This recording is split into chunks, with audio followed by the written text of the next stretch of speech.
거룩하신 하나님, 이 땅의 모든 교회가 하나님께서 하나님의 말씀으로 정하신 모든 종교적 예배와 규례를 받아들이고 그것을 따르며 순종하며 온전히 지킬 수 있게 하여 주시옵소서.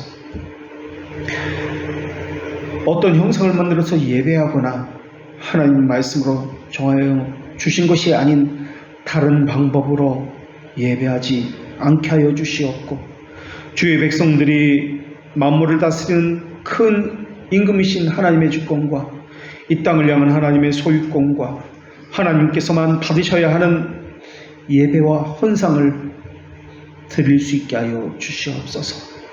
하나님의 이름을 망령되이 부르는 것은 금하게 하시옵고, 하나님의 이름에 합당한 예배를 할 때 또한 말씀을 들을 때도 성령님만을 의존하여 듣고 자신의 양심을 살필 수 있게 하여 주시옵소서. 이 땅의 모든 주의 백성들과 주의 교회 가운데 하나님의 말씀만이 선포되기를 원하올 때마다 우리의 진리이신 예수님의 이름으로 기도합니다. 아멘. 오늘 하나님께서 우리에게 주시는 말씀, 구약성경 말라기 1장 14절의 말씀입니다. 하나님의 말씀을 봉독합니다. 하나님의 말씀을 경청하십시오. 짐승떼 가운데에서 숫꽃이 있거늘 그 서원한 일에 흠 있는 것으로 속여 내게 드리는 자는 저주를 받으리니 나는 큰 임금이요 내 이름은 이방 민족 중에서 두려워하는 것이 됨이니라. 만군의 여호와의 말이니라. 아멘. 오늘 본문의 키워드는 서원하는 일에 드리는 제물입니다. 하나님이 규정하신 제사법에는 여러 가지 것이 있는데 그 중에 화목제라는 것이 있습니다. 화목제는 다른 말로 하나님의 은혜에 감사하다 하여서 수은제 또는 사은제라고도 불리고 있습니다. 이 화목제에는 세 가지 종류가 있는데 감사제가 있고 소원제가 있고 자원제가 있습니다. 오늘 본문은 이런 화목제 중에서 그 중에서도 소원제 제물에 관한 말씀을 하고 있습니다. 그런데 이스라엘 백성들은 소원하는 일에 있어서 흠이 있는 것으로 하나님을 속였습니다. 그래서 하나님께서는 하나님의 저주를 그들에게 내린다는 말씀을 하십니다. 그렇다면 이스라엘 백성들이 소원제를 드릴 때 어떻게 하나님을 속였습니까? 소원제 제물의 성격이 어떤 것인지 또 어떻게 드리는 것인지 알아야만 하나님께서는 왜 저주를 내리는지도 알 수가 있습니다. 그래서 오늘 살필 것은 첫 번째로 화목제사에 사용된 제물이 과연 무엇인가 하는 것을 살펴보겠습니다. 그런 다음 두 번째로는 화목제물이나 그 제사 행위가 상징하고 있는 것이 무엇인지를 살펴보겠습니다. 그리고 세 번째로는 소원제를 어떻게 드렸기에 하나님께서는 저주를 내리신다라고 말씀하시는지 말씀을 드리겠습니다. 오늘 말씀을 이해하기 위해서는 제사법에서 규정하고 있는 화목제, 속건제, 서원제와 관련된 제물과 관련된 규례가 어떤 것인지를 먼저 잘 알아야만 합니다. 우리는 흔히 생각하기를 제사를 드릴 때 그 제물은 무조건 흠없는 수컷으로만 드려야 한다고 생각하고 있습니다. 그러나 레위기 제사법에는 그렇게 규정하고 있지 않습니다. 화목제 제물만 보더라도 수컷이나 암컷 아무거나 흠이 없는 것을 드리도록 규정하고 있습니다. 화목제는 화목제로도 그렇게 번역되어 우리말 성경에 기록되고 있지만은 친교제라고도 번역해도 무방합니다. 왜냐하면 화목제는 교제의 제사이기 때문에 그렇습니다. 제물을 드리는 목적이 하나님과 제사를 드리는 사람 사이에 화목과 친교에 있기 때문에 그래서 교제의 제사, 친교의 제사라고도 불리는 것이 합당합니다. 그래서 하나님께서는 화목제물을 기쁘게 받으시도록 그렇게 드리는 것을 명하셨습니다. 그렇다면 어떻게 해야 하나님께서 기쁘게 받으시는 제물이 될까 하는 것입니다. 화목제라는 이 단어는 히브리어로 제바흐 쉘라밈이라는 단어를 사용합니다. 제바흐라는 단어가 제사고 셀라밈은 셀렘의 복수형으로 화목이라는 뜻입니다. 그래서 화목제를 다른 말로 평화의 제사, 샬롬의 제사라고도 합니다. 에베소 2장에서도 화목제 누리신 예수 그리스도를 말씀하면서 그는 우리의 화평이신지라 중간에 막힌 담을 하나로 만드셨다라는 말씀을 하고 있습니다. 화목제는 하나님께 드리는 평강의 제사로서 평강, 즉 죄들의 용서와 관련되어 있다는 것을 우리가 알 수 있습니다. 그래서 헬라어로 쓰여진 70인역 성경에서는 이 단어를 두시아 소테리우, 즉 구원의 희생 제사다라고 그렇게 번역했습니다. 평강은 죄들의 용서로부터 오는 것이기 때문에 구원의 희생 제사다라고 번역한 것입니다. 또 이 화목제를 다른 말로 구원에 대한 감사 제사다라고도 그렇게 이야기합니다. 죄들의 용서로부터 오는 하나님께서 주시는 평강은, 이 샬롬은 하나님과의 평강, 샬롬만이 아니라 이것은 이웃과의 샬롬으로도 이어지게 되어 있습니다. 이것이 바로 십계명에서의 두 돌판의 가르침이기도 합니다. 하나님과의 관계가 거룩이라면은 이웃과의 관계는 의입니다. 그런데 이 거룩과 의라는 개념은 종속이라는 개념을 가지고 있습니다. 종속이라는 개념은 평등이나 무엇이 먼저라는 개념은 아닙니다. 우리는 무엇이 먼저라고 그렇게 이해하고 있지만은 이 말의 의미는 분명히 그런 의미보다 하나님과의 관계에서 흘러나온다는 의미에서 설명하고 있는 것이 먼저라는 개념입니다. 하나님과의 관계에서 형성된 이 거룩, 교제로부터 형성된 이 거룩이 실제화되어서 우리 삶에서 드러나는 것, 나타나는 것이 의이기 때문에 그러합니다. 포함된다는 의미의 종속이지 수평이나 대등이라는 의미가 아닙니다.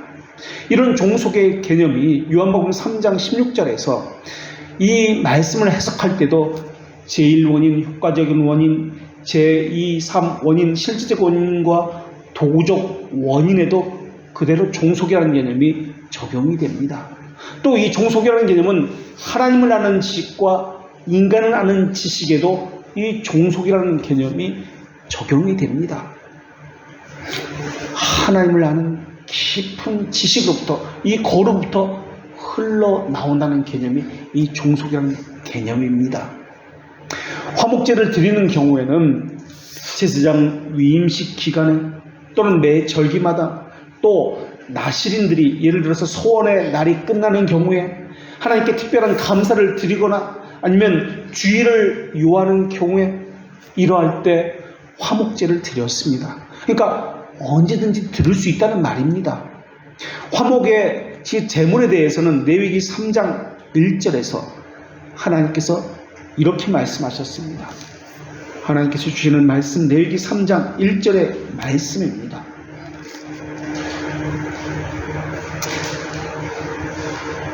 사람이 만일 화목제의 제물을 예물로 드리되 소로 드리려면 수컷이나 암컷이나 흠이 없는 것으로 여호와 앞에 드릴지니, 수컷이나 암컷이나 어떤 것이든 상관이 없습니다. 6절에 양에 대한 이야기도 나옵니다.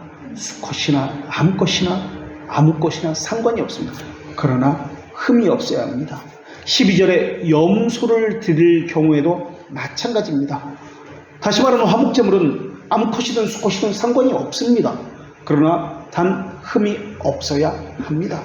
그리고 화목제물을 드릴 때는 고운 가루, 기름의 제물을 화목제물의 희생, 가축의 희생과 함께 드렸습니다. 그러니까 피가 없는 제물, 그리고 피가 있는 제물을 함께 드렸다라는 것입니다. 이것이 화목제물입니다.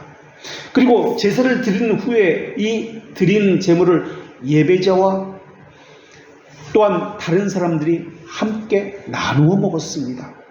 하나님과의 관계에서 죄들의 용서함을 받았다는 이 기쁨 때문에 그러합니다. 피의 속죄로 죄들의 사함을 받았기 때문에 하나님의 정의가 만족되었습니다. 그래서 하나님과의 관계가 회복되었습니다. 이게 화목 제물입니다. 그것에 대한 감사 때문에 이 제물은 함께 나눠 먹었습니다. 그래서 이 제사는 함께하는 식사 때문에 모두가 가장 기대하는 그러한 제사였습니다. 마치 이런 제사를 드리면 축제와 같은 그러한 분위기가 나타났습니다. 그런데 제물은 모든 부분을 함께 먹는 것이 아니라 제물 중에서 기름과 내장 부분은 태워서 하나님께 드렸습니다. 그리고 피는 제단에 뿌렸습니다. 기름과 피는 생명과 관련이 있기 때문에 하나님 것이다 라는 의미입니다. 죄인이 하나님과 화목하게 된 것은 피를 뿌렸다는 것에 근거하기 때문에 피를 먹을 수가 없었습니다. 그래서 피는 하나님에게 속하였습니다. 레위기 3장에서는 이렇게 화목제물을 소, 양, 염소 세 부분으로 나누어서 설명하지만 그 내용은 동일합니다. 피와 기름은 하나님께 속했다면 제물의 오른쪽 넓적다리와 가슴은 제사장 몫으로 돌려줘야 했습니다.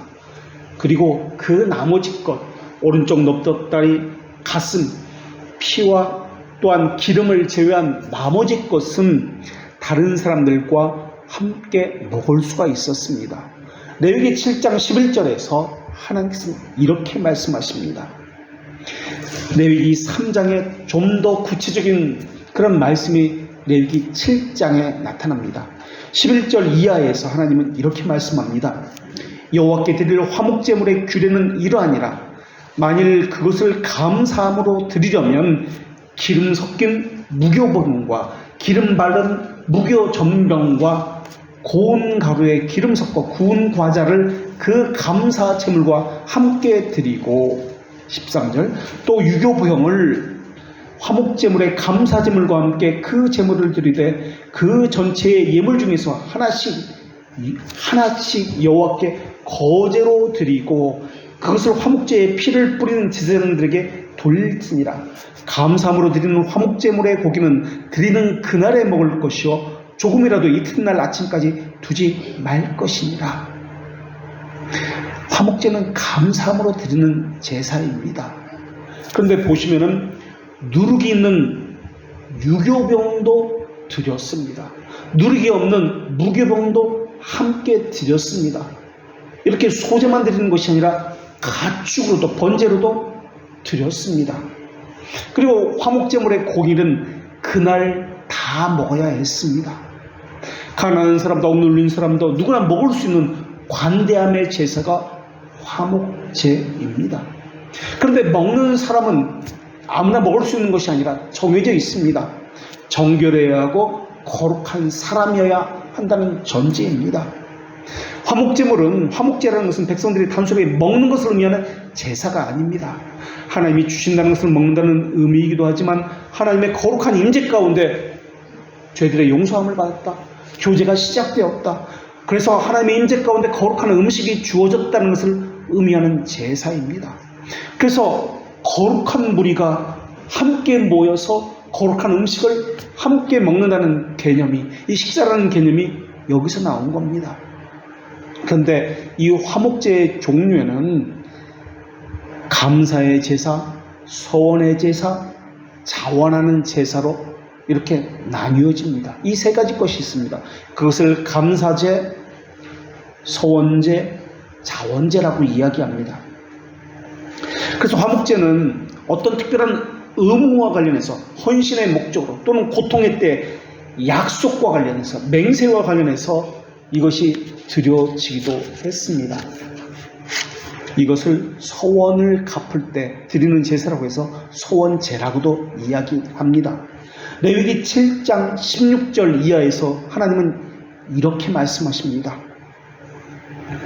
그러나 그의 예물의 제물이 서원이나 자원하는 것이라면 그 제물을 드린 날에 먹을 것이요 그 남은 것은 이튿날에도 먹되 그 제물의 고기가 셋째 날까지 남았으면 불사를지니 만일 그 화목제물의 고기를 셋째 날에 조금이라도 먹으면 그 제사는 기쁘게 받아들이지 않을 것이라. 드린 자에게도 예물답지 못하고 도리어 가증한 것이 될 것이며 그것을 먹는 자는 그 죄를 짊어지리라. 그러니까 서약한 것을 지킬 때도 화목제물을 드려야 했습니다. 이것을 서원제라고 이야기합니다.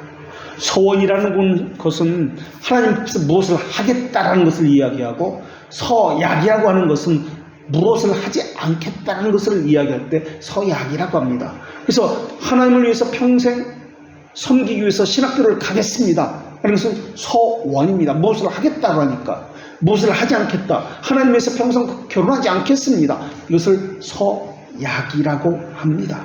서약은 다른 말로 맹세라고도 그렇게 번역되어 있습니다. 서원제라고 할 때 이것을 네데르라는 단어를 쓰는데 서원이라는 단어입니다. 하나님께서 무엇을 하겠다라는 뜻입니다. 그런데 이 네데르라는 단어에는 완성하는 행동이다 라는 의미도 가지고 있습니다. 그래서 서원제라는 말은 잠언 7장 14절에 보면 이런 하나님의 말씀이 있습니다. 잠언 7장 14절, 내가 화목제를 드려 서원한 것을 오늘 갚았노라 라는 말씀입니다. 내가 화목제를 드려서, 그러니까 이것은 화목제라고 써 있지만 분명히 정확히 이야기하면 소원제를 드려서 소원한 것을 오늘 갚았노라 라는 그런 말씀입니다. 지금까지는 갚지 못했고 불완전했는데 이것을 갚음으로써 완성시켰다라는 개념입니다. 그래서 네데르라는 이 단어, 소원제라는 이 단어는 완성하는 행동이라는 뜻도 가지고 있다라는 것입니다. 제물의 형식을 가지고 제물을 드림으로써 소원을 갚았다라는 뜻이 소원제입니다. 성경에 보면 아들을 달라고 기도하는 한나의 모습이 나옵니다. 아들을 주시면 이 아들을 하나님께 드리겠습니다 하는 소원을 하는 기도입니다.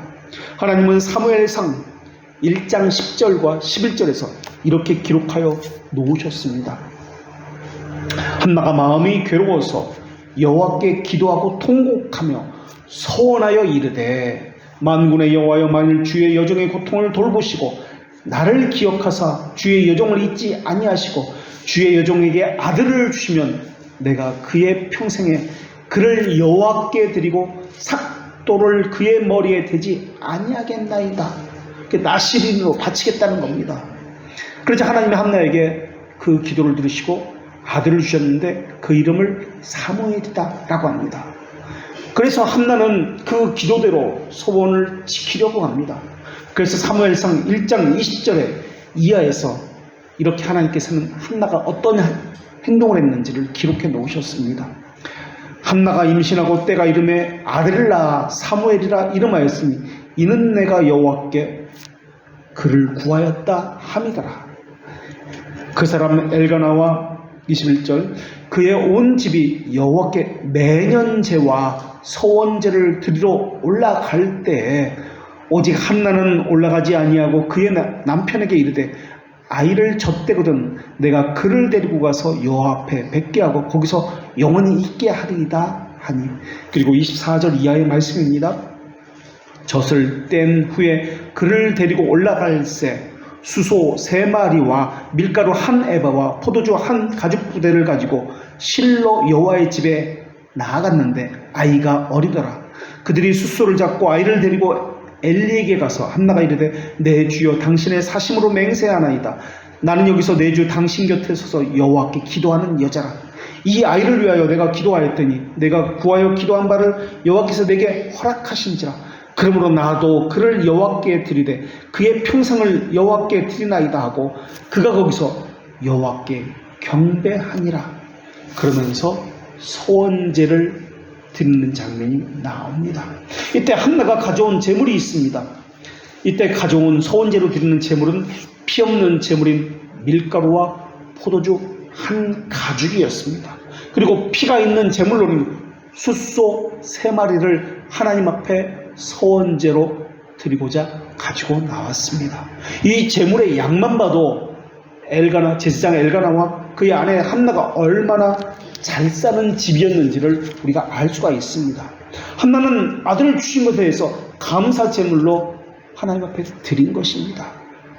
신명기 23장 23절에서 하나님은 또 이렇게 말씀하십니다. 23장 23절입니다. 내 입으로 말하는 것은 그대로 실행하도록 유의하라. 무릇 자원한 예물은 내 하나님 여호와께서 네게 소원하여 입으로 언약한 대로 행할지니라.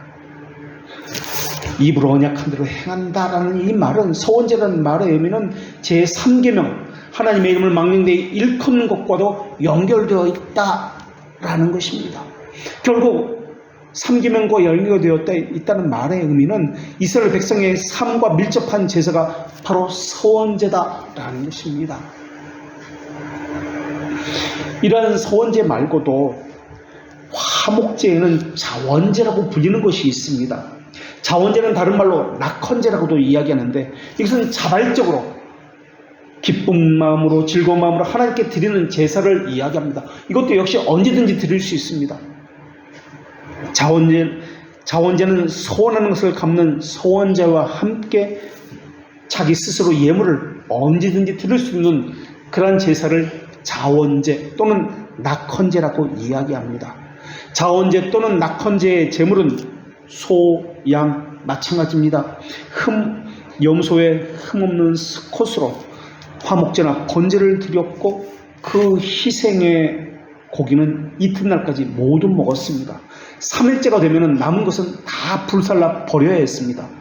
민수기 15장 3절에서 하나님은 이렇게 말씀합니다.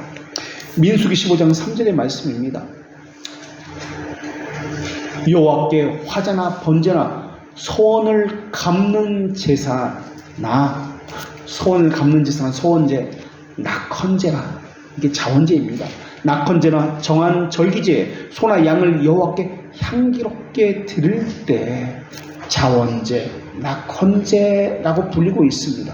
이것은 하나님께 대한 감사, 하나님에 대한 사랑의 표현이 언제든지 할 수 있도록 성경에 그렇게 하나님께서 말씀하십니다. 이것을 레위기 22장 18절에서 이하에서 하나님은 이렇게 말씀하십니다. 레위기 22장 18절 이하의 말씀입니다.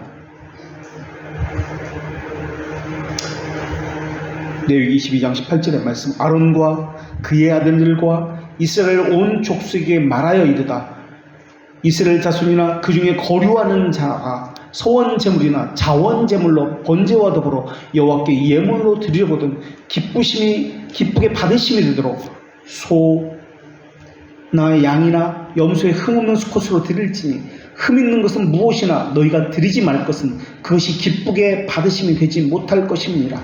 만일 누구든지 소원하는 것을 갚으려 하든지 자의로 예물을 드리려 하여 소나 양으로 화목제물을 여호와께 드리는 자는 기쁘심이 받으심이 되도록 아무 흠이 없는 온전한 것으로 할지니, 너희는 눈먼 것이나 상한 것이나 지체에 배임을 당한 것이나 종기 있는 것이나 습진 있는 것이나 비로 먹은 것을 여호와께 드리지 말며, 이런 것들은 제단 위에 화제물로 여호와께 드리지 말라. 소나 양의 지체가 더하거나 덜하거나 한 것은 너희가 자원 제물로 쓰려니와 소원 제물로 드리면 기쁘게 받으심이 되지 못하리라. 너희는 외국인에도 이런 것을 받아 너희의 하나님의 음식으로 드리지 말라. 이는 결점이 있고 흠이 있는 것인지 너희를 위하여 기쁘게 받으심이 되지 못할 것입니다. 외국인에도 흠결이 있는 것은 드리지 못하도록 하라라고 명령하고 있습니다. 그런데 말라기 시대에 이렇게 금하셨던 행동들이 그대로 나타나고 있습니다. 그런데 여기에 이상한 점이 하나가 있습니다. 우리가 읽었던 레위기 22장 23절의 말씀입니다. 소나 양의 지체가 더하거나 덜하거나 한 것은 너희가 자원 제물로는 쓰려니와 소원 제물로 드리면 하나님이 기쁘게 받으심이 되지 못하리라라는 말씀입니다. 우리는 재물을 생각할 때 무조건 흠이 없는 재물만 하나님께서 받으신다, 수컷만 받으신다라고 생각합니다. 그렇지 않습니다. 자원제는 이 말씀에 레위기 22장 23절의 말씀처럼 흠이 있는 것도 가능하다라고 말씀하고 있습니다. 지체가, 다리가 3개가 있든 5개가 되든 상관이 없다. 흠이 있어도 된다. 이게 자원제다라고 말씀합니다. 그런데 서원제는 흠이 있어서는 안 된다라고 말합니다. 자원제와 서원제의 차이는 바로 재물의 차이가 여기서 있습니다. 정리하면 이렇습니다. 레위기 7장에 보면 화목제에는 3가지가 있습니다. 감사제, 서원제, 자원제입니다. 이 제물을 드릴 때는 피가 있는 제사, 제물과 동시에 피가 없는 이러한 제물로 같이 드려야 했습니다. 그래서 피가 있는 제물을 드릴 때는, 번제로 드릴 때는 흠이 없는 수컷으로 드려야 했지만은 화목제의 제물은 감사제든 서원제든 자원제든 어떤 제물이든 암수 어느 것이나 괜찮았습니다. 그리고 자원제는 흠이 있어도 됐습니다.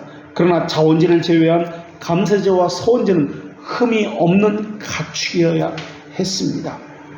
화목제물은 암수 상관이 없는데, 그러나 속건제의 경우에는 반드시 암컷으로만 드려야 했습니다.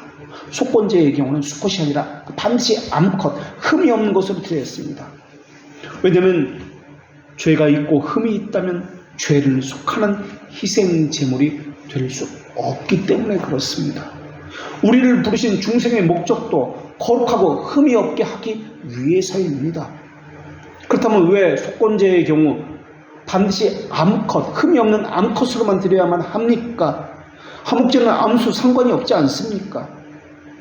나머지 제물은 수컷만 드리라고 말씀하지 않았었습니까? 근데 왜 속건제의 경우는 암컷만 드리라고 했습니까? 수컷이 더 중요한 것 아닙니까? 그렇지 않습니다. 고대 근동에서 목축을 하는 농부에게 있어서 보다 중요한 것, 더 비싸고 가치가 있는 것은 수컷이 아닙니다. 암컷입니다. 번식을 위해서 암컷이 많으면 많을수록 좋았습니다. 그리고 우유를 제공합니다. 그리고 어린 새끼들을 키우는데 절대적으로 필요한 것이 암컷이었습니다. 그래서 당시 사람에게는 소든 양이든 염소든 모두 암컷이 더 가치가 있고 더 비싸게 취급을 받았습니다. 그런데 하나님께서는 속건제의 경우는 암컷의 제물만을 드리라고 말씀하셨습니다. 왜냐하면 죄를 범하면 이것이 얼마나 큰 손실인지 깨닫게 하시려는 하나님의 의도가 여기 있습니다. 더 좋은 것, 더 비싼 것, 더 귀한 것을 하나님께 드려서 그 죄들을 용서하게 한다는 그 의미가 담겨있기 때문에 그렇습니다. 그러나 화목제의 경우는 자원하여 드리는 제사이기 때문에 자신의 신앙의 정도에 따라 수컷을 드리거나 더 비싼 암컷을 드릴 수도 있었습니다. 그리고 나머지 경우에는 수컷을 하나님께서는 요구하셨습니다. 목축을 업으로 하는 이스라엘 백성에 대한 배려였습니다. 하나님께서 수컷을 좋아하기 때문이 아니라 그들을 향한 하나님의 자비하심이 수컷을 드리라라는 것에서도 보여지고 있습니다. 그리고 자원제를 제외한 모든 제사에는 공통적으로 흠이 없어야 한다라고 말씀하고 있습니다. 오늘 본문은 이렇게 화목제 중에, 이 3가지 화목제 중에 서원제 제물에 관한 본문입니다. 당시 말라기 사람들은 흠없는 가축의 떼를 가지고 있었다고 이야기합니다. 근데 수컷을, 흠없는 수컷을 소유하고 있는데도 불구하고 그것을 서원제로 드려야 하는데, 서원제는 자원제와는 달리 흠이 없어야만 합니다. 그런데 열등하고 흠이 있는 수컷을 제물로 바쳤습니다. 레위기에서 서원제와 관련된 규례에서 제물을 드릴 경우에 우열간 바꾸지 말 것을 규정하고 있습니다. 레위기 27장 9절 이하에서 하나님은 이렇게 말씀하셨습니다. 레위기 27장 9절에서 사람이 서원하는 예물로, 서원제를 이야기합니다. 사람이 서원하는 예물로 여호와께 드리는 것이 가축이면 여호와께 드릴 때는 다 거룩하니 그것을 변경하여 우열간 바꾸지 못할 것이요 혹 가축이면 가축으로 가축을 바꾸면 둘 다 거룩할 것이며 부정하여 여호와께 예물로 드리지 못할 가축이면 그 가축을 제사장 앞으로 끌어갈 것이요 제사장은 우열간의 값을 정할지니 그 값이 제사장에 정한 대로 될 것이며 만일 그가 그것을 물으려면 내가 정한 값에 그 5분의 1을 더할지니라. 만일 어떤 사람이 자기 집을 성별하여 여호와께 드리려면 제사장이 그 우열간의 값을 정할지니 그 값은 제사장이 정한 대로 될 것이며 만일 그 사람이 자기 집을 물으려면 내가 정한 값을 정한 돈에 그 5분의 1을 더할지니 그리하여 자기 소유가 되리라. 그러니까 여기서 우열간 바꾸지 못한다라는 말씀이 10절에 나옵니다. 또 12절에도 나옵니다. 우열간 바꾸지 못한다라는 것이 오늘 본문과 관련된 규례입니다. 우열간 바꾸지 못한다는 말의 의미는 다른 것으로 대체할 수 없다, 변경할 수 없다, 바꿀 수 없다라는 의미입니다. 바꿀 수 없다, 변경할 수 없다. 레위기 10장 7절에 두 동사가 납니다. 변경할 수 없다, 바꿀 수 없다. 이 두 동사는 모두 강한 부정으로 사용하고 있습니다. 로암미 할 때 로와 함께 쓰인 절대 금지를 나타내는 단어입니다. 우열간이라는 말은 다른 것으로 바꾸거나 변경할 수 없다는 이렇게 말씀하는데 나쁜 것을 좋은 것으로 바꿀 수 없다. 또는 좋은 것을 나쁜 것으로 바꿀 수 없다는 말입니다. 그런데 우리 생각으로는 좋은 것을 나쁜 재물로 바꾸면 문제가 되지만은 나쁜 재물을 좋은 재물로 바꿔서 하나님께 드리면 더 좋은 것이 아닌가라고 생각할 수 있습니다. 사람들은 일시적인 감정에 치우쳐서 소원이나 서약할 수 있습니다.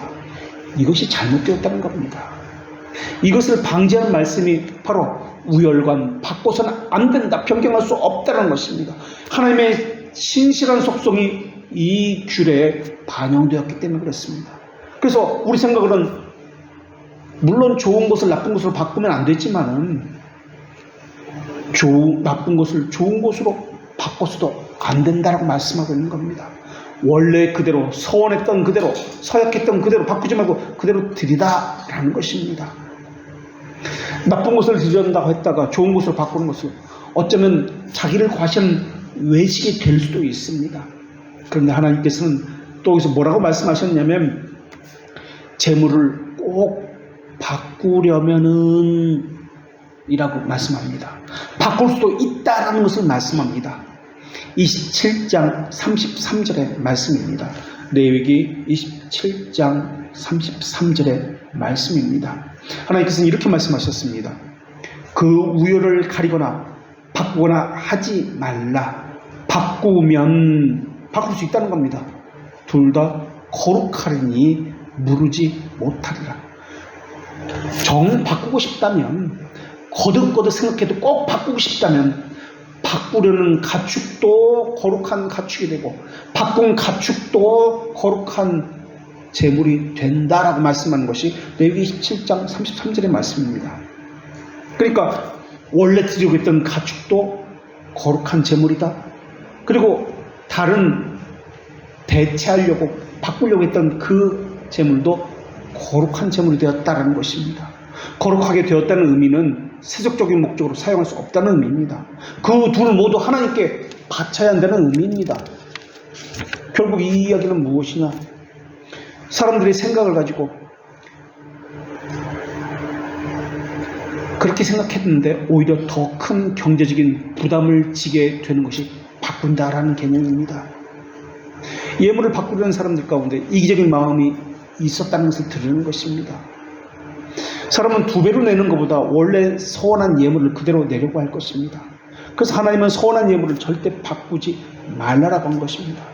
그리고 서원제를 드릴 때는 가축만이 아니라 집도 밭도 드릴 수 있다라고 말씀하고 있습니다.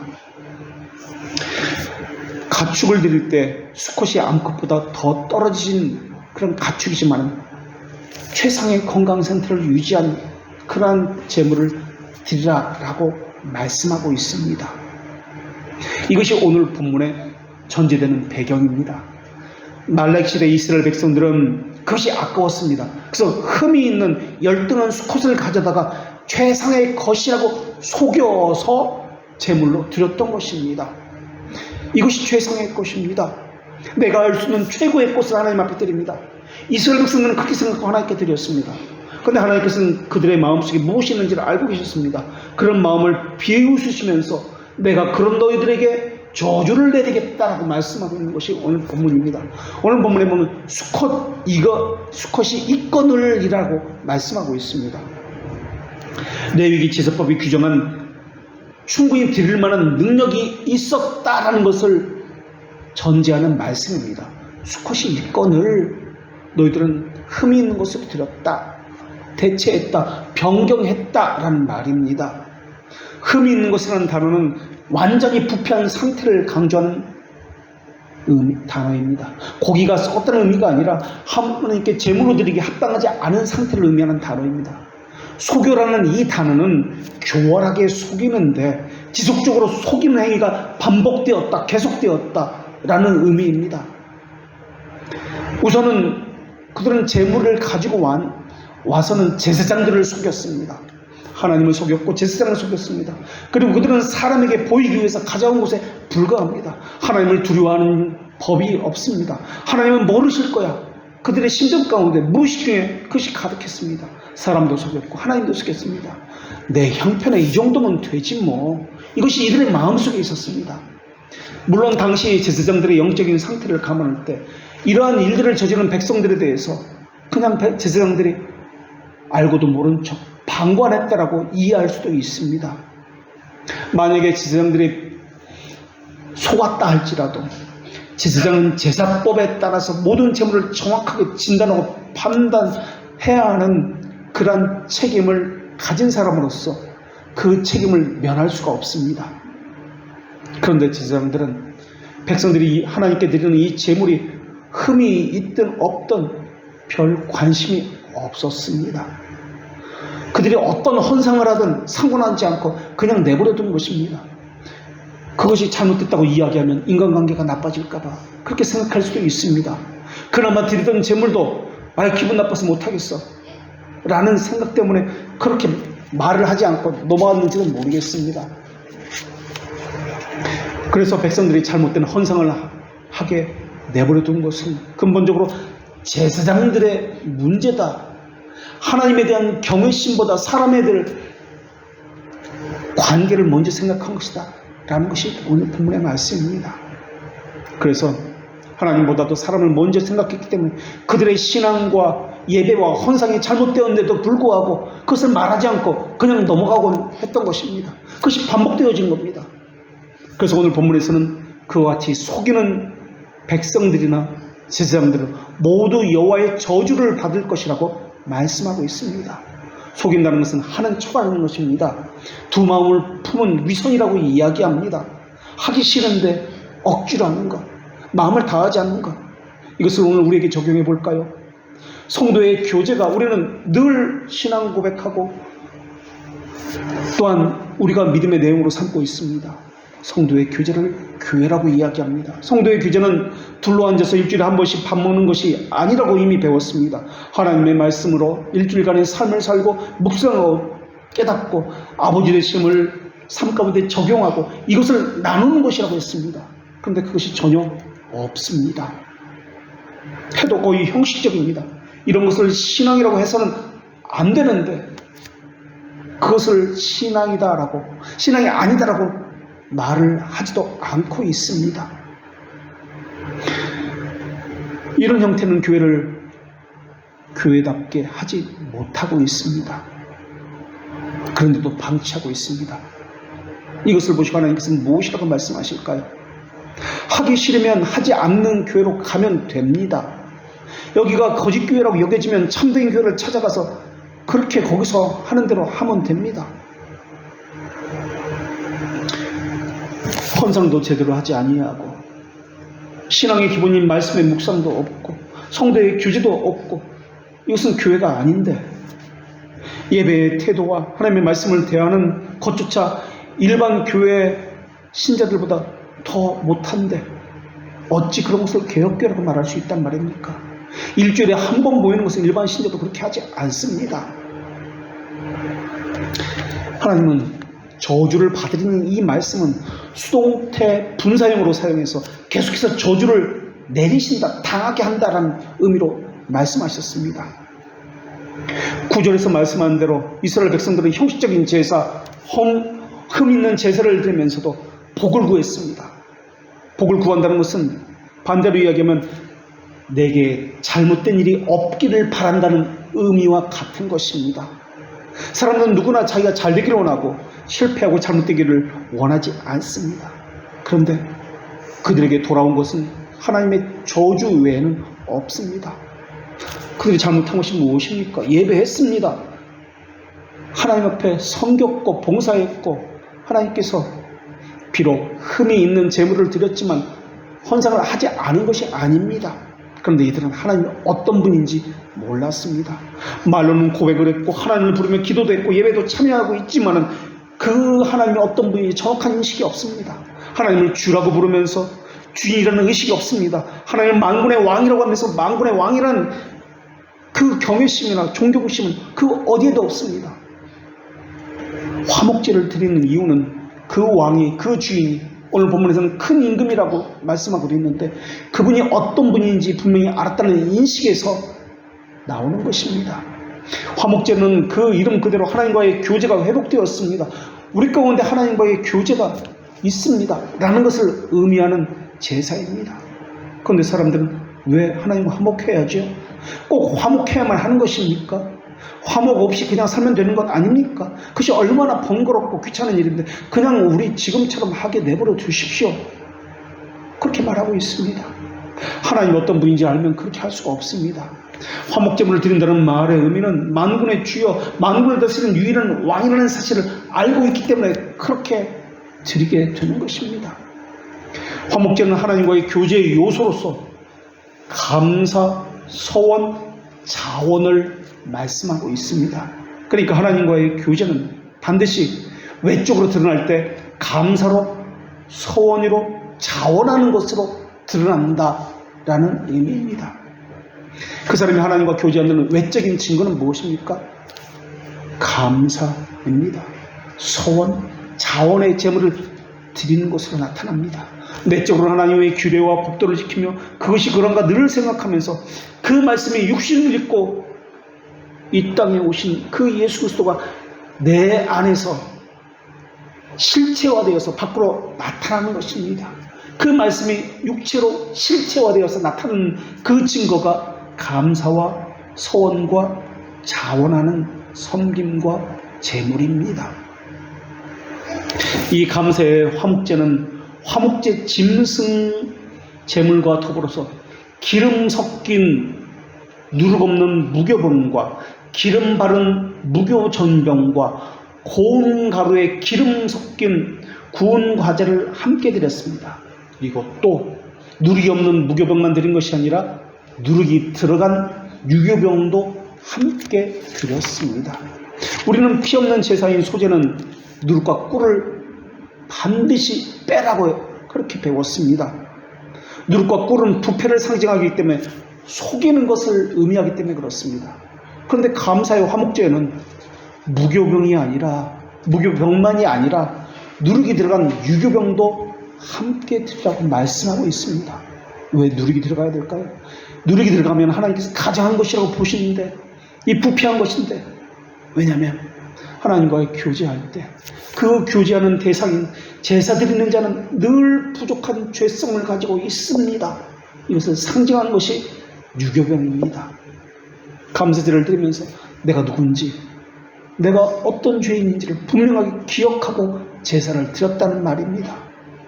내가 어떤 존재인지 알지 못하고 드리는 제물은 바리새인의 제물과 동일합니다. 개혁교회를 다닌다고 하면서 더 열심을 내고 더 겸손해야 되고 더 교제에 힘써야 되고 더 순경 말씀을 가까이 해야 하는데 그렇지가 않습니다. 그저 개혁교회 다닌다는 이름만으로 구원을 따놓은 단상인 양 일반 교인보다 더 아무것도 하지 않으면서도 겨우 일주일에 한 번 교회에 나오면서도 다른 사람보다 더 낫다는 우월감을 가지고 있다면 이것이 바로 전형적인 바리새인들의 모습이다라는 것입니다. 아니, 바리새인들은 최소한 겉으로 볼 때는 열심을 가지고 있었습니다. 이 열심조차 없습니다.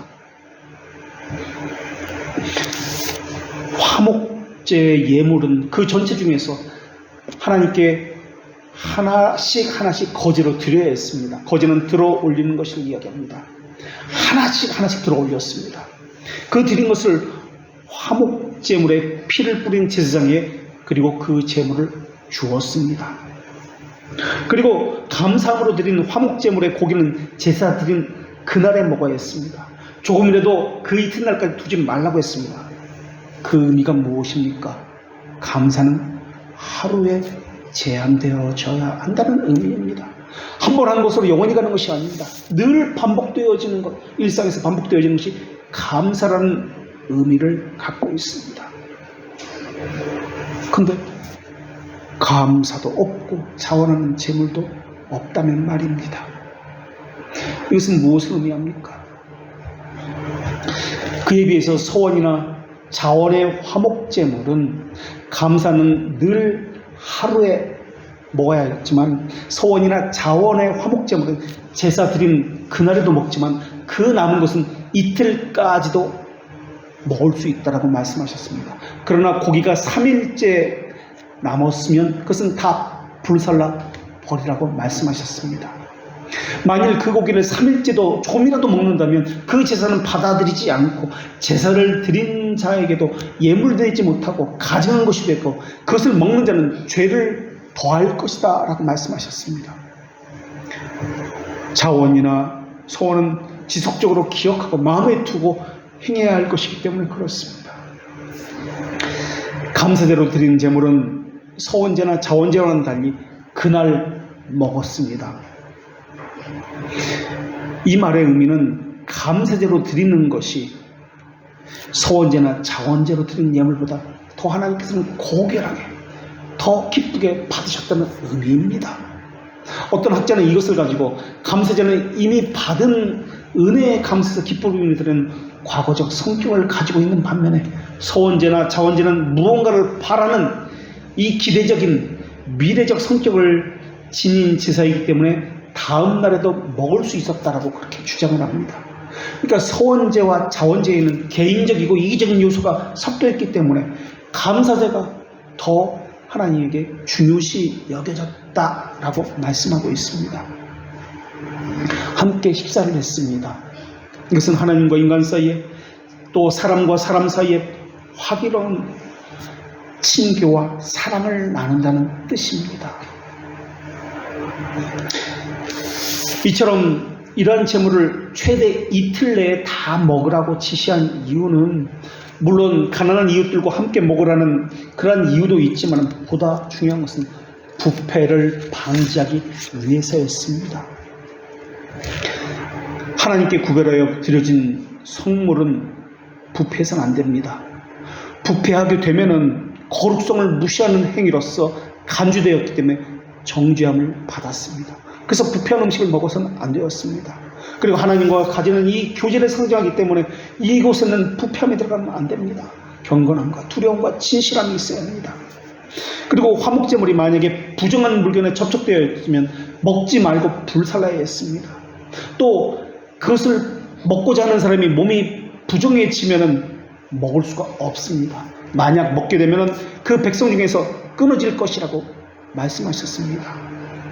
누구든지 부정한 것, 곧 사람의 부정이나 부정한 짐승이나 부정하고 가증한 아무 물고 있는지 만지고 화목제물의 고기를 먹으면 그 사람도 백성 중에서 끊어질 것이다 라고 말했습니다. 화목제물은 하나님과의 거룩한 교제를 상징하는 제사입니다. 거기에 참여하는 자들은 죄들의 사함을 받고 진실하고 거룩하고 의를 행하고자 힘쓰는 자여야만 하기 때문에 그렇습니다. 이것이 그대로 오늘날 성천에도 적용이 됩니다.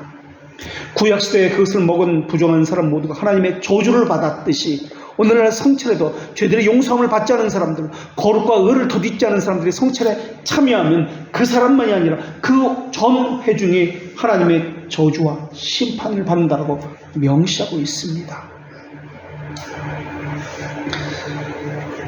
문자적인 것은 사라졌지만은 그 정신과 그 의미는 여전히 오늘날에도 살아있는 것이 구약의 제사입니다.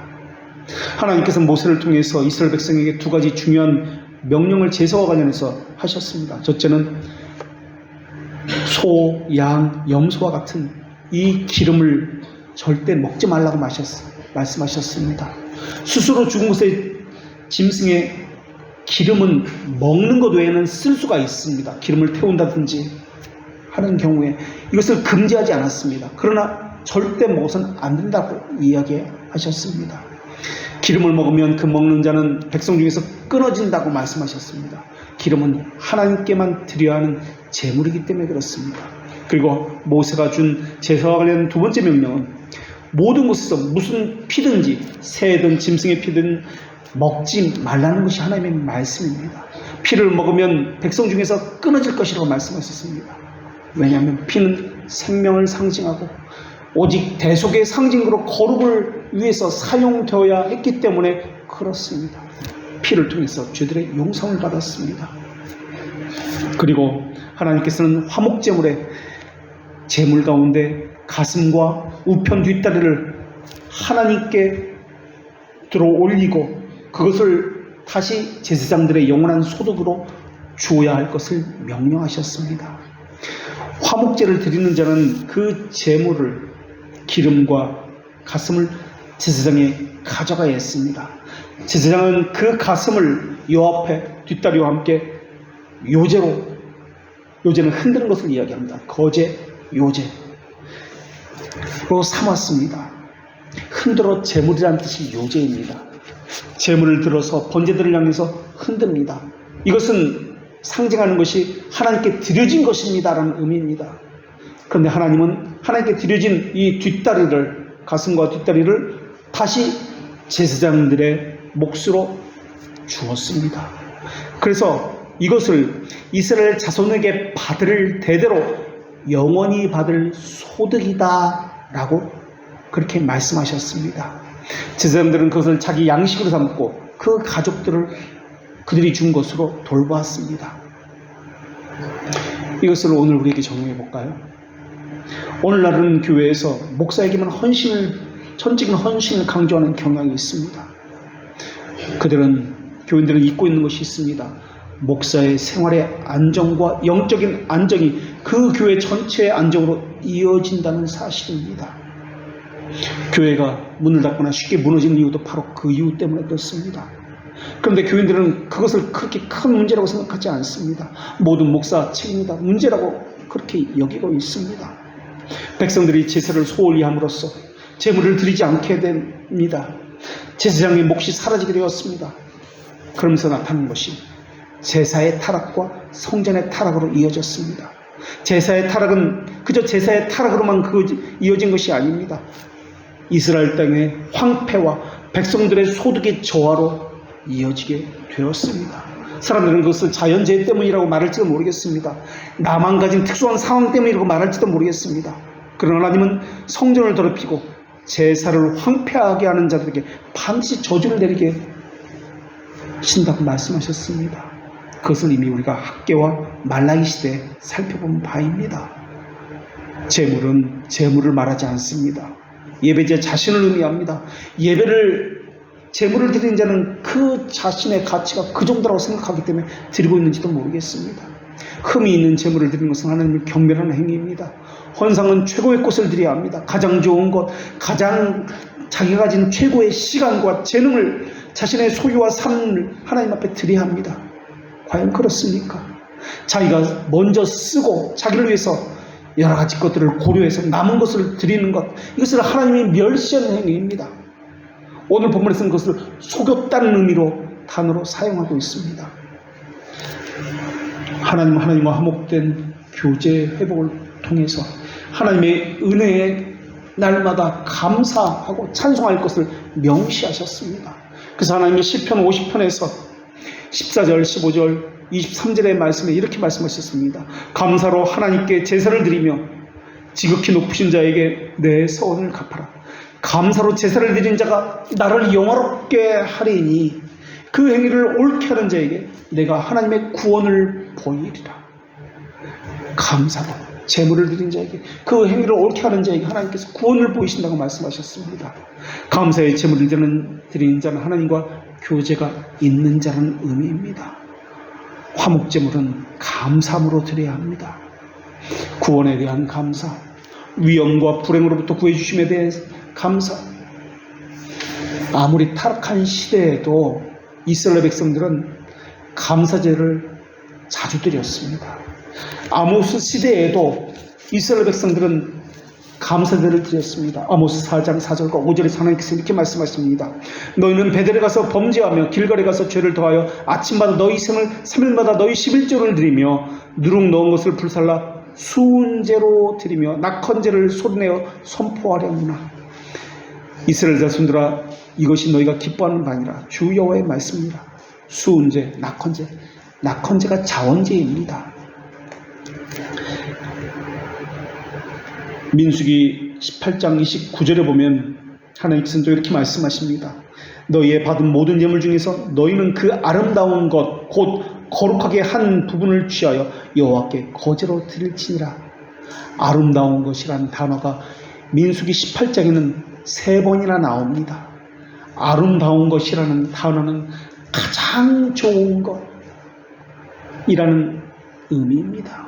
하나님 앞에 가장 좋은 것, 가장 귀한 것을 감사제로 드려야 한다는 말씀입니다. 화목제는 일체적으로 속죄의 의미가 있지만 거기에는 또한 하나님과의 교제라는 상징의 뜻도 있습니다. 그래서 하나님과 교제하기 때문에 화목제는 제사 드리는 자가 그 제물을 나누어 먹을 수 있었던 것입니다. 아니, 반드시 나누어 먹어야만 합니다. 하나님의 말씀을 먹고 깨닫고 이것을 혼자 간직하는 것이 아니라 나누어야 하는 것이 화목제입니다. 이것이 교회고 성도의 교제입니다. 제물을 먹는 것이 하나님과의 교제를 나타납니다. 감사함으로 드려야 하는 것입니다. 그러나 이것은 죄들의 용서함을 받은 자들, 정결하게 된 자들만 먹을 수 있습니다. 이것이 교제의 성격입니다. 하나님은 시편 25편 14절에서 여호와의 친밀함이 경외하는 자에게 있으며 그 언약을 저희에게 보이시리라 라고 말씀하셨습니다. 언약을 보이시겠다는 겁니다. 친밀한 자에게, 하나님과의 교제가 있는 자에게, 죄들의 용서함을 받는 자에게, 화목제물을 드리는 자에게 언약을 그들에게 보이시겠다라고 말씀하셨습니다. 구원받은 성도의 특권은 하나님과의 교제이며 하나님의 언약이 보여지는 것이며 이루어지는 것입니다.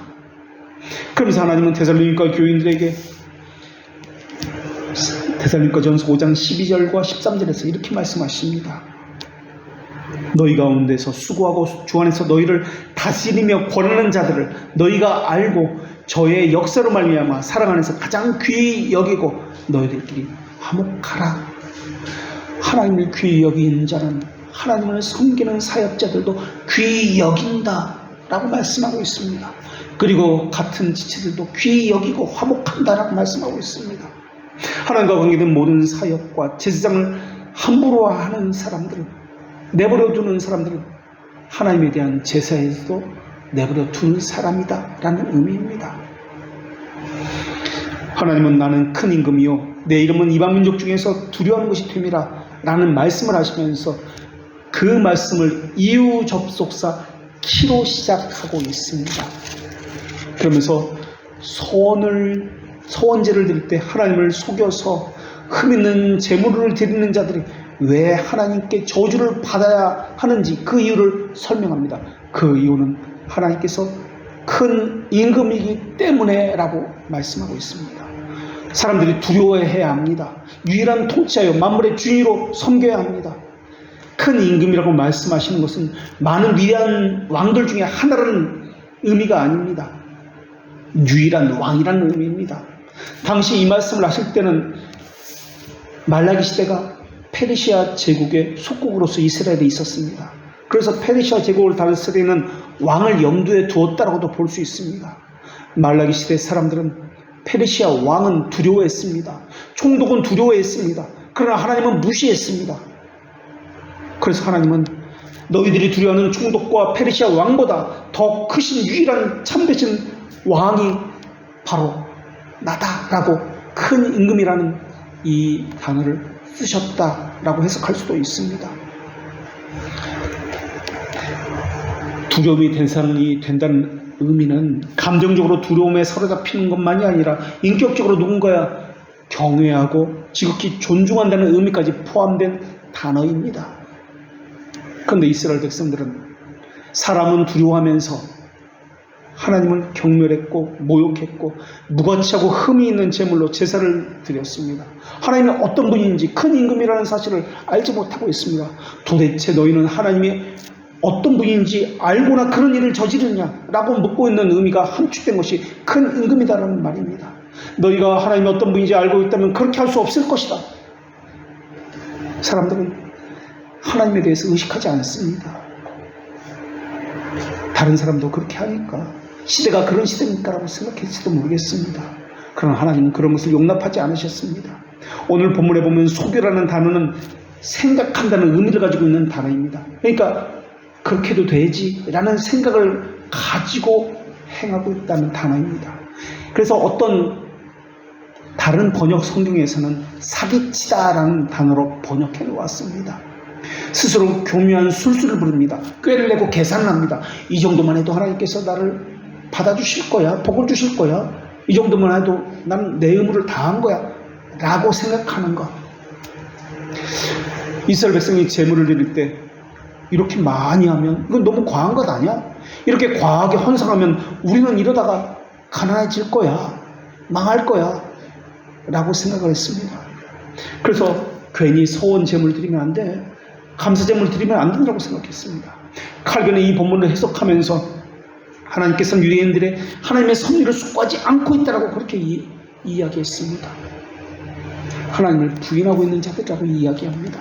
하나님의 전능하심을 믿지 못하는 자들이기 때문에, 하나님의 왕이라고 주인이라고 믿지 못하는 자들이기 때문에, 그래서 자신이 믿는 것은 자기 이성, 합리적인 자기 생각, 이성적 판단을 가지고 그래 이렇게 해야지 라고 했기 때문이라고 그렇게 이야기했습니다. 눈 가리고 적당히 아웅하는 식으로 신앙생활을 하고 있는 겁니다. 물론 의식적으로 그렇게 하지 않겠지만 무의식적으로 하나님을 속일 수 있다고 생각하기 때문에 그렇게 한 것입니다. 그들에는 자기 재물에 대한 아까운 생각만 있습니다. 칼빈은 하나님께 예배할 때 자기 망상에 따라 예배하는 자들에 대한 위험성을 지적했습니다. 그들은 영혼의 기능이 타락한 상태로 하나님을 섬길 수 있다고 했습니다. 단 한 번도 그들의 예배가 잘못되었는지, 헌상이 잘못되는 생각을 해본 적이 없습니다. 우리는 바르게 예배하기 위해서 하나님이 어떤 분인지 먼저 아는 것으로부터 시작되어야 합니다. 말라기 시대의 사람들은 하나님이 큰 임금이라는 것을 인식하지도 못했습니다. 저주라는 단어는 12소선지서 가운데 유일하게 여기서만, 말라기에서만 기록하고 있는 단어입니다. 그런데 이 저주는 신명기 말씀을 따라서 기록하고 있습니다. 저주는 맹세를 깼기 때문에 내리시는 겁니다. 그들이 마땅히 해야 할 것을 하지 않는 것, 그들이 한 서약을 지키지 않는 것과 관련된 것이 저주입니다. 그래서 하나님은 내 이름은 이방민족 중에서 두려워하는 것이 되민이라 만군의 여호와의 말이라고 말씀합니다. 두려움은 하나님의 가진 속성 가운데 하나입니다. 하나님은 신명기 28장 58절에서 이렇게 말씀하셨습니다. 내가 만일 이 책에 기록한 이 율법의 모든 말씀을 지켜 행하지 아니하고 내 하나님 여호와라는 영화롭고 두려운 이름을 경외하지 아니하면 여호와께서 내 재앙과 내 자손의 재앙을 극렬하게 하시니 그 재앙이 크고 오래고 그 질병이 중하고 오래일 것이라. 두려워하는 이름을 경외하지 아니하면 재앙이 클 것이다, 극렬할 것이다 그 말씀합니다. 시편 99편 3절에서 하나님이 이렇게 말씀하십니다. 주의 크고 두려운 이름을 찬송할지니 그는 거룩하십니다. 그런데 그들은 그렇게 하지 않습니다. 그런데 오늘 본문에서 또 이상한 것이 있습니다. 하나님의 저주가 지금까지 하나님께서 지적하셨던 그 제사장들의 죄목을 지적하셨는데 제사장에게만 임한 것이 아니라는 사실입니다. 모든 백성에게 임한다는 사실입니다. 이것은 제사장이 단독 범죄자가 아니라 제물을 가져오는 자와 공범이라는 것을 말씀하고 있습니다. 그런데도 계속해서 제사장이라고 말씀하고 있는 것은 그들의 죄가 훨씬 더 크다라고 보셨기 때문에 그렇습니다. 그러나 냉철하게 한번 생각해 보겠습니다. 사실 제사장들이 범죄한 것이 뭐가 있습니까? 백성들이 그렇게 했기 때문에 제사장들로 그렇게 할 수밖에 없었던 것 아닙니까? 그러나 제사장은 백성들에게 그렇게 하는 것은 죄라는 것을 지적해야 했습니다. 그게 가장 큰 죄입니다. 그들이 잘못된 것이 있으면 지적해야 했습니다. 그것을 죄라고 말하지 않은 것이 가장 큰 범죄이기 때문에 하나님은 제사장에게 그 죄를 물으시는 겁니다. 그것을 하지 않은 죄입니다. 그래서 하나님의 저주는 제물을 바친 자뿐만 아니라 제의를 집행한 제사장에도 동일하게 미친다라고 말씀하고 있는 겁니다. 하나님의 진노를 돌이킨다라는 의미는 속죄라는 의미입니다. 이 단어를 성경에서는 화목하다라는 단어로 표현했습니다. 화목, 제물이라는 단어는 신약에서는 2번 나옵니다. 모두 요한 1서에 나옵니다. 대표적인 성경 구절이 그 아들을 화목제물로 우리에게 보내셨다는 말씀입니다. 화목제물은 백성들의 죄에서 해방되어서 하나님과의 관계가 회복되었다는 의미입니다. 그러나 원수들과 하나님의 진노를 간과해서는 안 됩니다. 모든 죄를 우리가 죄에서 벗어났다는 것을 그것만 강조해서는 안 된다는 말입니다. 다시 말하면 칭의와 거룩을 분리해서는 안 된다는 말입니다. 칭의를 받은 자는 성결과 거룩이라는 열매를 맺게 된다는 의미입니다.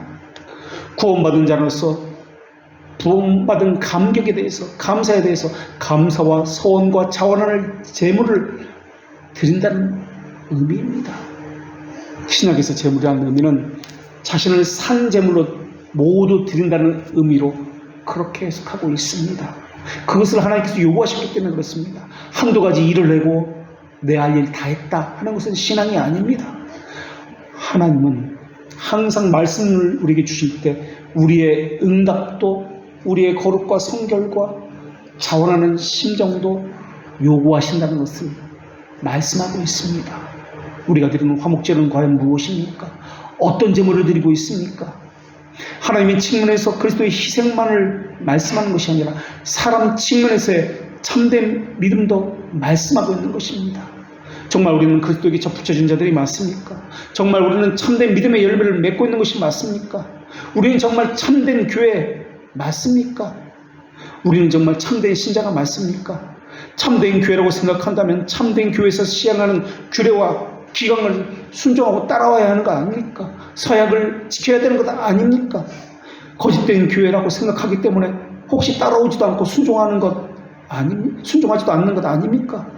그저 형식적으로 하는 것 아닙니까? 그렇다면 만약에 그것이 그래서 그렇게 하신다면 참된 교회로 생각하는 것으로 가셔야만 합니다. 참된 교회는 하나님이 정하여 주지 않은 방법으로 예배하지 않습니다. 자기 소견에 좋은 대로 그렇게 신앙생활을 하도록 내버려 두지 않습니다. 왜냐하면 그 모든 죄가 그것을 가르치지 않는 사역자와 그리고 그들에게 동시에 저주로서 내려지기 때문에 그러합니다. 기도하겠습니다. 거룩하신 제물만을 받으시는 거룩하신 하나님, 하나님께서 아브라함과 이삭과 야곱을 단련시켜서 그들의 소원을 갖게 하셨고 그들을 성별하여 하나님의 자녀로 삼으셔서 그리스도를 통해서 모든 하나님의 정의를 만족하게 하셨고 종교적인 의무를 기쁨으로 자원하여 담당하게 하셨사온데 저희에게서도 성결과 거룩에 관한 계명이 이루어지게 하여 주시옵소서. 하나님의 측면에서 예수 그리스도께서 우리의 죄를 다 속했다는 이것만 강조하는 것이 아니라 칭의와 거룩은 분리해서는 안 된다는 것을 배웠사오니 성결과 거룩에 관한 의무도 행할 수 있게 하여 주시옵고 독생자의 사역과 인격을 통해 드러난 하나님의 크신 이름이 저에게도 크신 이름으로 큰 임금으로 존귀하게 여김을 받게 하여 주시옵고 하나님께서 받으실 만한 거룩한 헌상과 감사의 제사가 늘 저희들 가운데 있게 하여 주시옵소서. 순결한 왕이신 예수님의 이름으로 기도합니다. 아멘.